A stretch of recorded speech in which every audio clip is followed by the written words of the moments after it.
কোনো সন্দেহ ছাড়াই রান আউট হয়েছেন টম কারেন। ক্রিকেটের নিয়ম বলবে কোনো ভুল নেই, আম্পায়ারও আউট ঘোষণা করতে দ্বিধা করেননি। কিন্তু মজার ব্যাপার হলো এরপরও দ্বিতীয়বার ব্যাট করলেন এই ইংলিশ ব্যাটার। আইএল টি-20তে গালফ জায়ান্টস ও এমআই এমিরেটসের মধ্যকার ম্যাচে এমন ঘটনাই ঘটল। আউট হওয়া টম কারেনকে দ্বিতীয়বার ব্যাট করার সুযোগ দিয়ে ক্রিকেটকেই জিতিয়ে দিল এমআই এমিরেটস, এমনটাই বলছে নেটিজেনরা। জায়ান্টসের ইনিংসের 18তম ওভারের শেষ বলের ঘটনা এটি। নন স্ট্রাইকার প্রান্তে ছিলেন কারেন।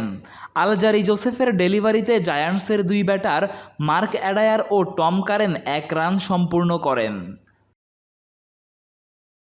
রান শেষ হওয়ার পর কারেন ভেবেছিলেন বল ডেড হয়ে গেছে এবং ক্রিজ থেকে বেরিয়ে যান, কিন্তু বল তখনও ডেড হয়নি। ফিল্ডারের কাছ থেকে বল পেয়ে এমিরেটসের অধিনায়ক ও উইকেটরক্ষক নিকোলাস পুরান উইকেট ভেঙে দেন এবং রান আউটের আবেদন করেন।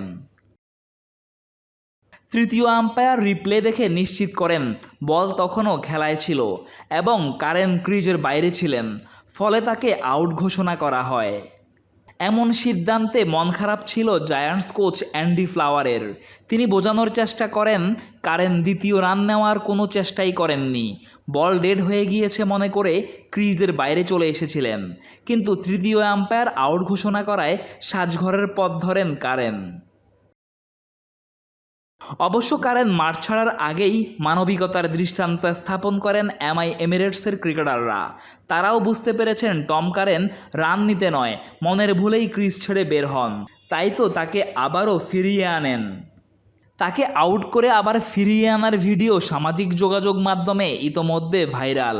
প্রশংসিত হচ্ছে এমআই এমিরেটসের ক্রিকেটাররা। তবে এমন দিনে ম্যাচ হারতে হয়েছে নিকোলাস পুরানের দলকে।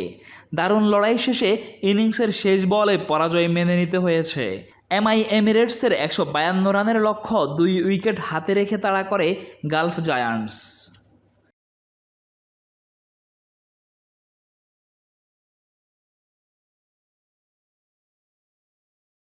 Nazmul Tarek, Daily cricket.